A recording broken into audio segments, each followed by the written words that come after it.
So today I want to talk a little bit about notebooks. We're going to start with the PowerBook G3. This is the Pismo edition, which just means it has some FireWire ports. But it's very typical of the notebooks Apple was shipping when Steve Jobs was gone and then when he came back to the company. Obviously, it's not really how we think about a modern notebook today. It's big and it's heavy. It's got this swoopy, curvy, black plastic, has a little Batman thing going on.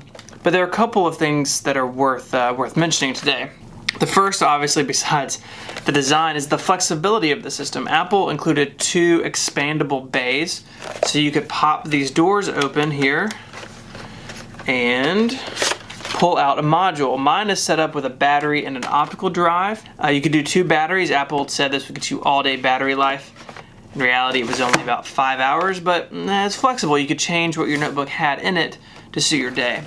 Of course, it had the Apple logo upside down, so when you opened it, this was a thing Apple did for a really long time. Apple changed it. Steve Jobs, I think, really hated it and changed it when he came back. But again, prototypical of the hardware at the time. This is late 90s Apple, not really the type of notebook we see today. In 2001, however, that changed when Steve Jobs introduced this, the titanium PowerBook G4. It was 1 inch thick, much more modern design, 15-inch display, I/O across the back, just like the G3s, behind this little door, so you could keep the debris and stuff out. This is a really interesting computer. Jobs sold this in his keynote, and he said two things. He said it came with the power of the G4, and it came with the sex. Power and sex is how Apple decided to sell this laptop. We want both, the power and the sex. It's old in some ways, not made out of aluminum. This titanium cover was actually painted. The paint would flake off, the hinges would break. Sometimes you would open your PowerBook and the lid would basically come off like you were the Hulk.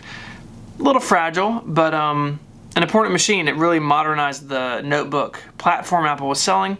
And it's important to me. This was actually my first Mac that I was actually kind of assigned from work. I had a titanium that I got to carry around, and it really was a pretty big upgrade over these G3s. A couple years later, though, Apple revved the G4 again, and we were introduced to two notebooks at the same time. We had the 12-inch PowerBook G4.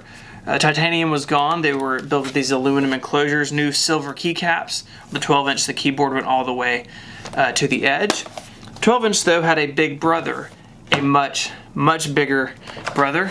The 17-inch monstrosity PowerBook G4. This is like typing on the hood of a station wagon. If you flew on an airplane, you basically had to tell the person next to you to move over because there wouldn't be room for you to work. Not really my style, but people really liked these. People would use these in the field for video and photography work because of the big screen. They were really powerful for the time, but just a huge computer.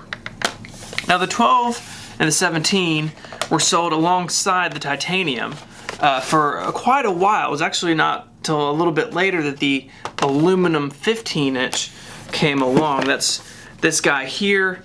Same construction as the 12 and 17-inch. Silver keycaps. You had I/O down the sides and the optical drive out front. This is actually the computer that I took to college, a 1.33 gigahertz, basically this exact machine.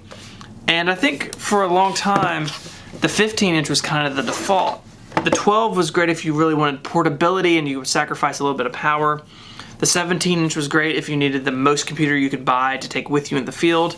And the 15-inch sat somewhere in between. It was portable enough to take to class or take to work, but powerful enough to get your work done. And this design really stood the test of time. This 15-inch aluminum machine, along with the 17-inch, made the transition to Intel. This is a 15-inch MacBook Pro, one of the first ones, in fact. And design-wise, unless you really know what you're looking for, basically a PowerBook. Of course, there are a few small changes. Some of the I/O was different. You had the MagSafe adapter instead of the old plug-in. But the design is basically the same. And I think it's because the design worked. These rounded edges were comfortable. It was nice to hold.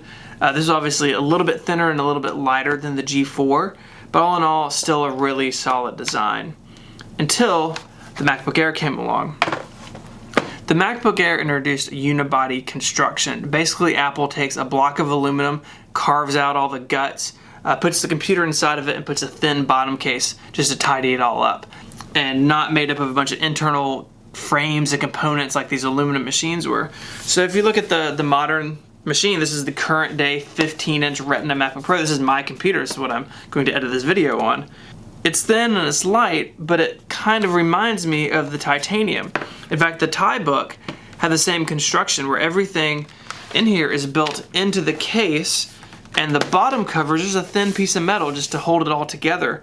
In a lot of ways, the titanium PowerBook set the tone for Apple's notebooks right through today. Obviously, we've gone back to things like the black keyboard. We still have these ultra thin lids on them with these really nice displays with thin bezels.